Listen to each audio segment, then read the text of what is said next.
بمقابلہ تدبر. تذکر اور تدبر یہ دونوں لفظ آئے ہیں اس آیت میں جو میں نے شروع میں تلاوت کی تھی. کتاب انزلناہ الیک مبارک لیدبروا آیاتہ ولیتذکر اولو الالباب. ایک آیت میں یہ دو لفظ جمع ہو گئے. علیحدہ علیحدہ تدبر اور تذکر یہ تو بہت مرتبہ آیا. تذکر کا لفظ تو بہت کثرت سے آیا. اس کی میں خاص جو وجہ ہے وہ بیان کر دوں گا. لیکن ان دونوں کا مطلب کیا ہے؟ ایک سطح ہے قرآن حکیم سے ہدایت اخذ کر لینا، نصیحت اخذ کر لینا، جو اصل حاصل ہے وہ لے لینا، جس کو کہ مولانا روم نے کہا ماذ قرآن مغز ہا برداشتے. جو اصل مغز ہے وہ تو ہم نے لے لیا. قرآن کا اصل مغز کیا ہے؟ ہدایت. اس کے لیے جو لفظ استعمال کرتا ہے قرآن اس مرحلے پر، ہدایت کا یہ مرحلہ تذکر، اور تذکر بنا ہے لفظ ذکر سے. تذکر کہتے ہیں یاد دہانی. اب اس کا تعلق پھر اسی بات سے ہو جائے گا جو میں قرآن کے اسلوب استدلال کے بارے میں عرض کر چکا ہوں کہ بنیاد یہ ہے کہ قرآن مجید جن اصل حقائق کی طرف رہنمائی کرتا ہے، جو ما بعد طبیعتی حقیقتیں ہیں، جن حقیقتوں کی طرف رہنمائی کرتا ہے وہ فطرت انسانی میں مضمر ہیں. صرف یہ کہ ذہول ہے، نسیان ہے، پردے پڑ گئے. جیسے آپ کو کوئی بات کبھی معلوم تھی لیکن بہت عرصہ گزر گیا، اب ادھر دھیان نہیں ہوا، وہ کہیں آپ کے یادداشت کے ذخیرے میں کہیں گہری اتر گئی ہے، اب کبھی یاد نہیں آتی. کوئی آپ کا دوست تھا، کسی زمانے میں بڑی گاڑی چلتی تھی، صبح و شام ملاقاتیں تھی، اب بہت طویل عرصہ ہو گیا، اب کبھی اس کی یاد نہیں آئی. یہ نہیں کہ وہ آپ کو یاد نہیں رہا، معلوم نہیں رہا، لیکن یہ کہ ذہن ادھر نہیں ہے، ذہول ہے، نسیان ہے، توجہ ادھر نہیں ہے، کبھی ادھر ذہن منتقل ہی نہیں ہوتا.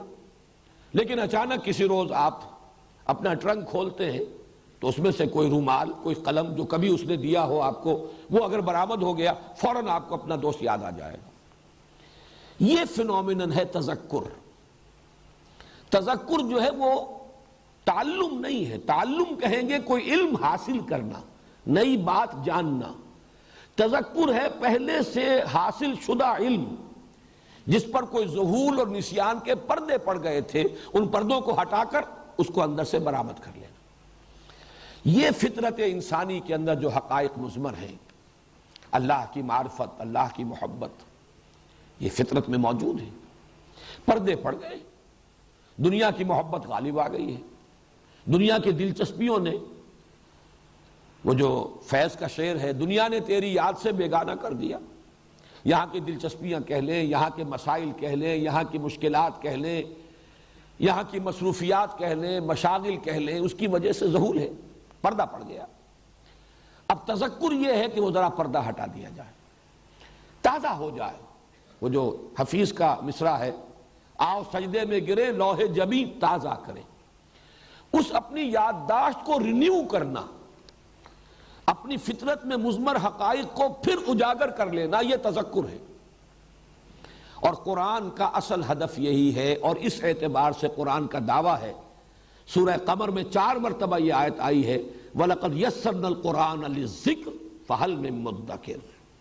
اس تذکر کے لیے ہم نے قرآن کو بہت آسان بنایا ہے. کوئی بہت گہرائی میں غوطہ غنی کرنے کی ضرورت نہیں ہے، غوطہ زنی کی. کوئی بہت اس میں آدمی کی مشقت اور محنت مطلوب نہیں ہے. طلب حقیقت ہو انسان کے اندر اور قرآن سے ایک براہ راست کمیونیکیشن ہو جائے، وہ تذکر حاصل ہو جائے. بس اس کی شرط صرف ایک ہے، اور وہ یہ ہے کہ اتنی عربی انسان کو ضرور آتی ہو کہ قرآن سے وہ ہم کلام ہو جائے. اگر آپ ترجمہ دیکھیں گے وہ کچھ معلومات حاصل ہوں گی، تذکر نہیں ہوگا. آپ تفسیریں پڑھیں گے، وہ جو اقبال نے کہا ہے گرا کشا ہے نہ راضی نہ صاحب کشاف، ان سے آپ کو معلومات حاصل ہو سکتی ہیں. ایک لفظ کی بحث ہو جائے گی، کہاں سے چلا کہاں پہنچا، کیا لغت ہے کیا نحو ہے. لیکن یہ کہ ایک جو تذکر کا عمل ہے، فینومینل، کہ آپ کے اندر کے مضمر حقائق ابھر کر آپ کے شعور کی سطح پر دوبارہ آ جائے۔ یہ تذکر جو ہے اس کے لیے اتنی عربی سے واقفیت کہ آپ براہ راست ہم کلام ہو، کمیونیکیشن براہ راست ہو رہا ہو۔ اس کے لیے یہ نہ ہو کہ ابھی آپ نے متن کو پڑھا، پھر اب آپ نے دیکھا حاشیے میں کیا لکھا ہے، ترجمہ کیا لکھا ہے، اب اگلی آیت کی طرف گئے، تسلسل ٹوٹ گیا، کلام کی تاثیر جو ہے وہ ختم ہو گئی۔ ویسے بھی یہ واقعہ ہے کہ ترجمے سے جو عبارت اور کلام کی اصل تاثیر ہے وہ باقی نہیں رہتی۔ شیکسپیئر کی کوئی بہت عمدہ عبارت انگریزی میں آپ پڑھیں اور جھوم جائیں، اس کا ترجمہ کیجئے، اس میں وہ اثر ہوگا ہی نہیں۔ غالب کا شعر ہو، میر کا شعر ہو، ترجمہ کیجئے انگریزی زبان میں، تو اس پر آپ وجد میں نہیں آئیں گے، جھومیں گے نہیں۔ بس یہ ہے کہ ترجمہ ہو گیا۔ اس اعتبار سے عربی زبان کا اتنا علم، یہ تذکر کے لیے واحد شرط ہے، بلکہ واحد نہیں دو کہنا چاہیے۔ حسن نیت، طلب ہدایت ہو، کوئی تعصب کی پٹی بندھی ہوئی نہ ہو۔ نمبر دو، عربی زبان کا اتنا علم کہ آپ براہ راست اس کے ساتھ ہم کلام ہو رہے ہو۔ دو شرطیں پوری ہو جائیں، تذکر ہو جائے گا۔ وَلَقَدْ يَسَّرْنَا الْقُرْآنَ لِلذِّكْرِ فَهَلْ مِن مُدَّكِرٍ۔ اسی لیے قرآن مجید دیکھیے، لفظ آیت میں نے بیان کیا تھا، یہ مضامین کچھ دہرا کر آ رہے ہیں ہماری اس گفتگو میں، لیکن مختلف عنوانات کے تحت میں نے ان کو مرتب کیا ہے تاکہ سہولت کے ساتھ اور ایک ترتیب کے ساتھ ذہن میں رہ سکیں۔ لفظ آیت کا مفہوم یہی، آیت کسے کہتے ہیں؟ نشانی، آیات آفاقی، آیات انفسی، آیات قرآنی۔ آیت کا مطلب یہ نشانی، نشانی اسے کہتے ہیں جس کو دیکھ کر ذہن کسی اور شے کی طرف منتقل ہو جائے۔ آپ نے قلم دیکھا، رومال دیکھا، ذہن منتقل ہو گیا اپنے دوست کی طرف جس سے ملے ہوئے بہت عرصہ ہو گیا، کبھی خیال بھی نہیں آیا، لیکن دیکھا تھا قلم، دیکھا تھا رومال، ذہن منتقل ہوا دوست کی طرف۔ از کجا می آیدی آواز دوست، وہ ہمارا ایک دوست ہے، ازلی دوست، اللہ ہمارا خالق، ہمارا باری، ہمارا رب۔ اس کے وہ دوستی جو ہے اس پر کچھ پردے پڑ گئے، ذہول طاری ہو گیا۔ قرآن آتا ہے اس دوست کی یاد دلانے کے لیے۔ از کجا می آیدی آواز دوست، یہ ہے در حقیقت تذکر۔ البتہ تدبر، گہرائی میں غوطہ زنی، قرآن میں ہو غوطہ زن اے مرد مسلمان۔ تدبر کے اعتبار سے قرآن حکیم مشکل ترین کتاب ہے۔ اس کی وجہ کیا ہے؟ اس کا منبع اور سرچشمہ علم الہی ہے، اور علم الہی لا متناہی، اور جیسا کہ میں نے عرض کیا کلام میں متکلم کی ساری صفات موجود ہوتی ہیں، لہذا یہ کلام لا متناہی ہے، غیر متناہی۔ اس کو کوئی نہ شخص عبور کر سکتا ہے، نہ اس کی گہرائی میں اس کی تہ تک پہنچ سکتا ہے، ناممکن۔ پوری زندگیاں کھپا لیں، وہ چاہے صاحب کشاف ہوں اور چاہے وہ صاحب تفسیر کبیر ہوں، کسے باشد، اس کا احاطہ کرنا ممکن نہیں۔ اسی لیے میں نے بعض مواقع پر عرض کیا ہے، بعض لوگ استعمال کر دیتے ہیں غیر محتاط انداز میں لفظ، انہیں قرآن پر بڑا عبور حاصل ہے، بڑا توہین آمیز کلمہ ہے قرآن کے لیے۔ یہ عبور کہتے ہیں ایک کنارے سے دوسرے کنارے تک پہنچ جانا، قرآن کا کنارہ ہے ہی نہیں۔ کسی انسان کے لیے ممکن نہیں ہے کہ قرآن پر عبور حاصل کر سکے، ناممکنات، محالات عقلیہ۔ اسی طرح اس کی گہرائی تک پہنچ جانا ناممکن۔ البتہ میں نے ایک تمثیل بارہا بیان کی ہے، اب بھی میں سامنے رکھ رہا ہوں۔ کہیں ٹینکر جو ہے تیل لے کر جا رہا ہے، وہ کہیں ٹوٹ پھوٹ گیا، تیل جو ہے اب وہ اگر لیک کر رہا ہے، وہ سطح سمندر پر رہتا ہے، نیچے نہیں جاتا۔ اب سطح سمندر پر جہاں وہ تیل کی تہ ہے، اوپر تیل ہے، نیچے پانی ہے، اور وہ 5 میل ہے، 6 میل ہے، 7 میل ہے، کتنا گہرا ہے سمندر۔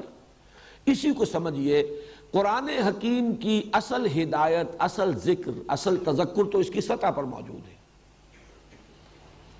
وَلَقَدْ يَسَّرْنَا الْقُرْآنَ لِلذِّكْرِ فَهَلْ مِن مُدَّكِرٍ۔ اس کے لیے فلسفی ہونا ضروری نہیں، اس کے لیے سائنسدان ہونا ضروری نہیں، اس کے لیے عربی ادب کا بڑا ماہر ہونا ضروری نہیں، کلام جاہلی اور شعر جاہلی کا عالم ہونا ضروری نہیں، قطعاً ضروری نہیں۔ صرف 2 چیزیں، حسن نیت طلب ہدایت ہو، اور نمبر 2 براہ راست ہم کلامی کا شرف، اس کی صلاحیت، یہ ہے تذکر ہو جائے گا۔ البتہ تدبر گہرائی میں اترنا چاہتے ہیں، قرآن میں ہو غوطہ اے مرد مسلمان، تو ظاہر بات ہے فیتھم لس جس کو کہا جاتا ہے، وہ اس کی طے ہے ہی نہیں، لگے رہیے، اس کے تقاضے بڑے گہرے ہیں، اس کے لیے واقعتاً تدبر کا حق ادا کرنے کے لیے شعر جاہلی کو بھی جاننا ضروری ہے، ہر لفظ کی پہچان ضروری ہے کہ یہ اس دور میں جب کہ قرآن نازل ہوا، اس علاقے کے لوگوں میں جہاں یہ قرآن نازل ہوا، اس لفظ کا مفہوم کیا تھا، کس معنی میں استعمال ہو رہا تھا۔ بنیادی اصطلاحات قرآن نے وہیں سے لی ہے، پک اینڈ چوز کیا ہے، وہی الفاظ جو عرب بولتے تھے اپنے اشعار میں، اپنے خطبات میں، انہی کو لیا ہے، انہی کو اصطلاحات کی شکل دی ہے۔ صوم کس معنی میں تھا، شعراء نے کہیں استعمال کیا ہے یا نہیں کیا ہے، کس معنی میں کیا ہے، صلاۃ کا مفہوم کیا تھا، کس معنی میں وہ لفظ بولتے تھے، زکوٰۃ کا اصل مفہوم کیا ہے، لغوی اصل کیا ہے، تو اس زبان کو پہچاننا اور اس کے اندر مہارت کا ہونا یہ ضروری ہے۔ پھر احادیث نبویہ، پھر یہ کہ علم بیان، منطق، ان سب کو انسان جانے گا تو قرآن مجید سے، جس کو بطریق تدبر کہا جائے، پھر وہ اس کا حق ادا کر سکے گا۔ لیکن اس تدبر قرآن کا ایک اور تقاضا بھی ہے جو بدقسمتی سے ان کے سامنے بھی نہیں آیا، اور وہ تقاضا بھی پورا نہیں ہوگا تو اس دور کے تدبر کا حق ادا نہیں ہوگا۔ وہ یہ ہے کہ علم انسانی، وہ جو میں نے دائرہ اول معین کیا تھا، وہ جس لیول تک پہنچ گیا ہے، آج یہ مختلف علوم جو ہیں فزیکل سائنسز کے، ان کے ضمن میں کیا کچھ معلومات انسان کو حاصل ہو چکی ہیں، ان کو مرتب کر کے کیا خیالات و نظریات آج دنیا میں ہیں کہ جن کو مانا جا رہا ہے، ان کا ایک اجمالی علم اگر نہیں ہے تو اس دور کا جو حق ہے تدبر قرآن کا وہ آپ ادا نہیں کر سکتے۔ میں نے تو اس کو اس طریقے سے بھی تعبیر کیا بعض مواقع پر کہ قرآن حکیم وہ کتاب ہے کہ جو ہر دور کے افق پر خورشید تازہ کے مانند طلوع ہوگی۔ آج سے 100 برس پہلے کا قرآن اور آج کا قرآن فرق ہوگا، کس معنی میں؟ متن وہی ہے، الفاظ وہی ہیں، لیکن آج علم انسانی کا جو اس کی جو سطح ہے، اس پر اس قرآن کے فہم اور اس کے علم کو جس طریقے سے جلوہ گر ہونا چاہیے، اگر اس کا حق آپ ادا نہیں کر رہے تو آپ پچھلے 100 برس پہلے کا قرآن لوگوں کو پڑھا رہے ہیں، آج کا قرآن نہیں پڑھا رہے۔ جیسے اللہ کی کیفیت، اللہ کی شان ہے کل یوم ہوا فی شان، اسی طرح قرآن حکیم ہے کہ کم سے کم اس اعتبار سے جو اس کا علم ہے، اس کا فہم ہے، اس کا تدبر ہے۔ اسی طریقے سے مثلا قرآن کا دوسرا موضوع ہے ہدایت عملی کے ضمن میں، اقتصادیات میں، سماجیات میں، نفسیات انسانی میں جو رہنمائی، جو حقائق، جو معارف قرآن میں ہیں، آپ انہیں کیسے سمجھیں گے؟ قرآن کی اقتصادی تعلیمات کی اصل قدر و قیمت، ان کی اصل ایویلیویشن کیسے ممکن ہے جبکہ انسان جانتا نہ ہو کہ آج کے اقتصادی مسائل کیا ہیں، آج کی اقتصادیات کے اصول و مبادی کیا ہیں، یہ جو کرنسی چلتی ہے اس کی اصل حقیقت کیا ہے، پیپر کرنسی، اس کی حقیقت کیا ہے، آج جو بینکنگ کا نظام ہے وہ ہے کیا، اس کی اصل کیا ہے، اس کی بنیاد کیا ہے، کس طرح جکڑا ہوا ہے کچھ لوگوں نے پوری اس نوع انسانی کو اس وقت اس شکنجے کے اندر۔ اس حقیقت کو نہیں سمجھیں گے تو ظاہر بات ہے کہ آج کے دور میں جو قرآن حکیم کی اقتصادی تعلیمات ہیں ان کو واضح کرنے، ان کی تبیین، ان کی توضیح کا حق ادا نہیں ہو سکتا۔ اس اعتبار سے تدبر قرآن واقعہ یہ کہ وہ تو اب تو کسی ایک انسان کے بس کا روگ ہی نہیں رہا، وہ تو کوئی جماعت، بہت بڑی جماعت۔ اسی لیے میرا جو یہ کتاب چاہے مسلمانوں پر قرآن مجید کے حقوق، اس کا جو چیپٹر ہے تذکر اور تدبر کے فرق پر، اس میں نے تصور پیش کیا ہے ایسی یونیورسٹیز قائم ہو جن کا ایک شعبہ تو مرکزی ہو، جو شخص بھی اس یونیورسٹی کا طالب علم ہو وہ عربی زبان پڑھے، قرآن پڑھے۔ باقی یہ ہے کہ کوئی نفسیات کا شعبہ ہے اور کوئی اقتصادیات کا شعبہ ہے، کوئی فزکس کا شعبہ ہے، کوئی کیمسٹری کا ہے، کوئی ایسٹرونومی کا ہے، جو بھی شعبے ہوں وہ پڑھیں، تب معلوم ہوگا کہ اس شعبے میں آج انسان کہاں کھڑا ہے اور قرآن کیا کہہ رہا ہے، فلاں شعبے میں آج مسائل کیا ہیں جن سے نوع انسانی دو چار ہے، اس کے ضمن میں قرآن کی ہدایت کیا ہے۔ تو یہ تو مختلف ڈپارٹمنٹس، مختلف شعبے، یہ کہیں جا کر مل جل کر اس ضرورت کو پورا کر سکتے ہیں کہ جو آج کے انسان کی ضرورت ہے تدبر کے اعتبار سے۔ تو تذکر اور تدبر، اور ان دونوں کے اعتبار سے ایک پہلو سے قرآن آسان ترین کتاب، ہماری فطرت کی پکار ہے۔ میں نے یہ جانا کہ گویا یہی میرے دل میں تھا، کوئی حجاب ہے ہی نہیں۔ فطرت سلیم ہو، پرورٹڈ نیچر نہ ہو، اگر وہ سلیم ہے، صالح ہے، سلامتی پر قائم ہے، تو وہ قرآن کو ایسے محسوس کرے گی جیسے میری اپنی پکار ہے، میری اپنی گواہی ہے، میری اپنی دل کی بات ہے۔ اس کے لیے عربی زبان کا صرف اتنا علم کافی ہے کہ براہ راست ہم کلامی ہو جائے، نیت درست ہو۔ البتہ تدبر، وہ جیسا کہ میں نے عرض کیا، اس کے تقاضے پورے کرنا کسی ایک انسان کے بس کا روگ ہے ہی نہیں۔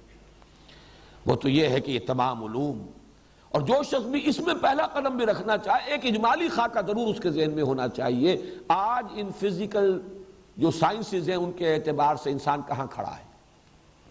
بلکہ اس کی ایک اور تشبیہ اس وقت تھی جب کہ میں یہ کتاب لکھ رہا تھا، جو میں نے تقریریں کی تھی، تو بڑی پیاری تشبیہ ذہن میں آئی تھی کہ دیکھیے قرآن حکیم، اس کا علم، اس کے اندر معارف، علوم، یہ تو لامتناہی ہے۔